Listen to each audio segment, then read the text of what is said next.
A Voz da Rússia Entrevista. Meus amigos, 29 de agosto é comemorado no Brasil como Dia Nacional de Combate ao Tabagismo, uma data que se soma de 31 de maio, que é o Dia Internacional de Combate a este vício. E sobre este assunto nós vamos conversar agora com o eminente pneumologista Alexandre Milagres, que é chefe do Serviço de Pneumologia e coordenador dos programas de tuberculose e tabagismo do Hospital Rafael de Paula Souza, em Jacarepaguá, no Rio de Janeiro. Como vai, doutor Alexandre Milagres? Tudo bem? Tudo bem, Arnaldo. Um prazer falar com vocês novamente. Um prazer enorme ter o professor médico Alexandre Milagres, uma grande autoridade no combate ao tabagismo. O que marcam as comemorações deste 29 de agosto, doutor Alexandre? Arnaldo, o Dia Nacional de Combate ao Fumo, ele existe no Brasil desde 1986.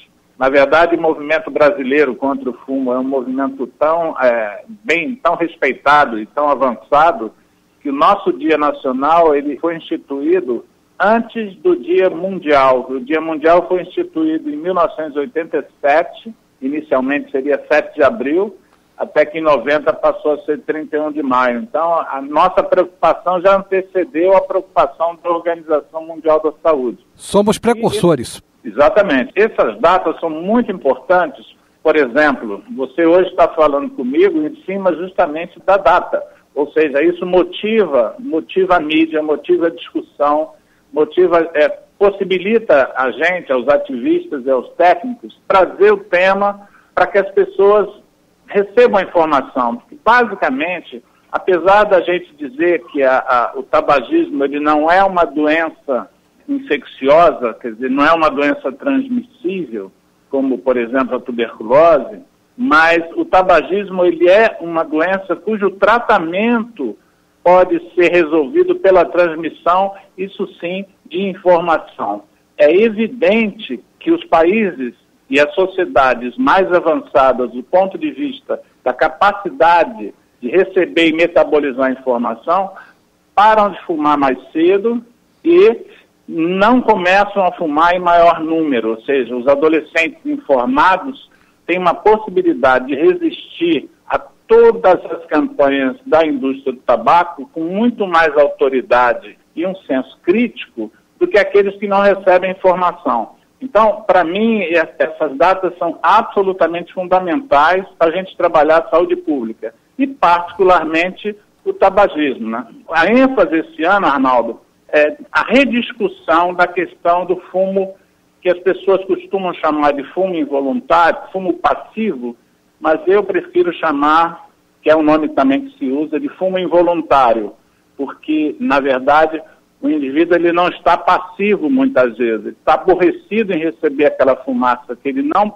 produziu, que ele já tem algum nível de conhecimento que essa fumaça não é uma fumaça boa para a saúde dele, mas ele não tem, às vezes, como se manifestar e impedir que aquilo aconteça. São quantas substâncias tóxicas da fumaça? A fumaça do cigarro, do produto fumígeno, tem quantas substâncias tóxicas? Olha, isso é uma caixa preta que quando a gente abre não tem informação dentro, né? Há mais de, talvez uns 40 anos que a gente repete um mantra dizendo que são 4.720 substâncias tóxicas. Na verdade, a evolução da indústria foi muito grande. A percepção de que você misturando, adicionando alguns aditivos, isso teria um benefício para os lucros da indústria. Então, o que se fala hoje é que em torno de 6.000 substâncias tóxicas, sendo que mais ou menos entre 50 e 70 dessas substâncias, cada uma delas isolada, dessas 50 a 70, tem o poder de gerar câncer. Câncer e outras graves doenças, né, doutor Alexandre? Exatamente. O tabagismo é responsável em torno de 70 doenças diferentes no ser humano, né? É o pior problema de saúde pública do planeta, apesar de você poder adquirir o produto com toda facilidade, pagando aí em torno de $1 a $2 o maço de cigarro e consumindo ele durante as 24 horas. Quer dizer, é um produto extremamente barato, sobretudo no Brasil, que é um dos mais baratos do mundo, mas com um potencial letal, mórbido, né, de gerar mortes e doenças extraordinário. É algo, quando se fala em arma química de destruição em massa, me vem sempre à cabeça o tabaco, porque é uma mortalidade absurda, em torno de 6, e estima-se que, se nada mudar, daqui a uns 20 anos, a gente vai para 10 milhões de mortes por ano no planeta. 400 mil destes mortos por ano ocorrem na Rússia. 400 mil óbitos por ano na Rússia ocorrem em função de complicações derivadas do tabagismo. No Brasil, Exatamente. São quantas vítimas fatais por ano, doutor Alexandre? Em torno de 200 mil. 200 mil. E quando eu falo em 200 mil, aliás, eu nem enfatizo muito os 200 mil, porque não dá uma noção muito clara. Eu prefiro falar em mais ou menos 500 mortes por dia. Se você pensar mais ou menos que a tuberculose não chega a matar no Brasil 5 mil pessoas por ano, você imagina que o tabaco é capaz de ter a mesma mortalidade em 10 dias, né? Então, se você fizer uma soma brasileira, dos números brasileiros de assassinatos, acidentes de trânsito, suicídios, tuberculose, AIDS e mortos em incêndios, você não tem a mortalidade do tabaco. Apesar disso, né, o tabaco ele é vendido como uma coisa prazerosa, como uma coisa ainda, apesar de todas as campanhas, que ainda carrega um certo glamour, uma certa ideia de mudança de status social, enfim, você fica elegante, uma doença que mata 500 pessoas por dia. E até há pouco tempo era sinônimo de vitória, né? As campanhas publicitárias eram todas aliadas a personalidades vitoriosas por serem fumantes. Doutor Alexandre Milagres, numa de nossas recentes conversas, falamos sobre a questão do cigarro eletrônico. E desde então eu me lembro perfeitamente que o senhor nos disse que não havia estudos conclusivos sobre os malefícios do cigarro eletrônico. Mas e nós aqui no programa Voz da Rússia, nós temos acompanhado as suas manifestações, bem como manifestações de vários outros pneumologistas do Brasil e do mundo, dizendo que estão começando estudos científicos aprofundados sobre essa questão. Já temos alguma evolução desta abordagem? Os estudos continuam, né? Esse produto é um produto ainda muito recente no mercado, essas pesquisas são longas, a indústria não diz isso, mas elas requeririam um investimento de tempo e de recursos maior para você ter uma clareza. Mas quase todas as publicações que têm saído hoje, publicações sérias de entidades ou de revistas ou de instituições sérias, continuam indo contra a ideia do cigarro eletrônico, exigindo que o cigarro eletrônico passe por um processo de regulação exatamente como os cigarros não eletrônicos, e com um agravante, abrindo um campo imenso de adesão dos jovens. Os jovens estão começando nos locais onde essa comercialização é permitida, que aqui no Brasil não é permitido você comercializar. Os que estão aqui entraram por vias não formais. Mas nos locais onde a comercialização é proibida, está sendo feita uma campanha muito violenta, porque está havendo uma adesão de jovens experimentando. E eles experimentam o cigarro eletrônico, que tem a nicotina. Então a nicotina é a droga que mantém o indivíduo escravo. Você se escraviza no cigarro eletrônico, supostamente sendo como se fosse um cigarro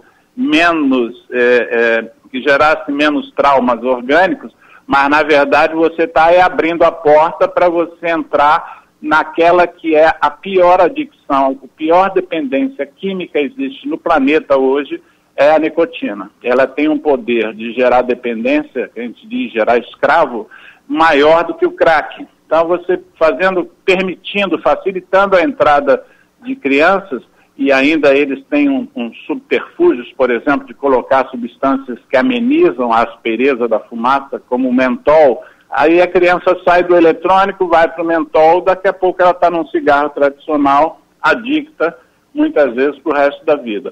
Mas a nossa posição continua sendo de extrema precaução quando se refere ao cigarro eletrônico. Tanto assim que antigamente os cigarros eletrônicos eram produzidos por pequenas empresas que tinham lá um know-how de eletrônica. Mas a indústria, percebendo, vislumbrando o potencial desse mercado, já estão as indústrias de tabaco, produzindo os cigarros eletrônicos em uma escala industrial bastante importante e perigosa. E o que é altamente assustador. Doutor Alexandre Milagres, para concluirmos, o que os seus pacientes dependentes da nicotina, o que eles relatam para o senhor em termos de consumo, o que os leva a consumir, a fumar tanto? Tem vários aspectos. Primeiro, o que os levou lá atrás, né? O que os levou lá atrás, em geral, dos meus pacientes, talvez 95% deles começou antes de completar a adolescência.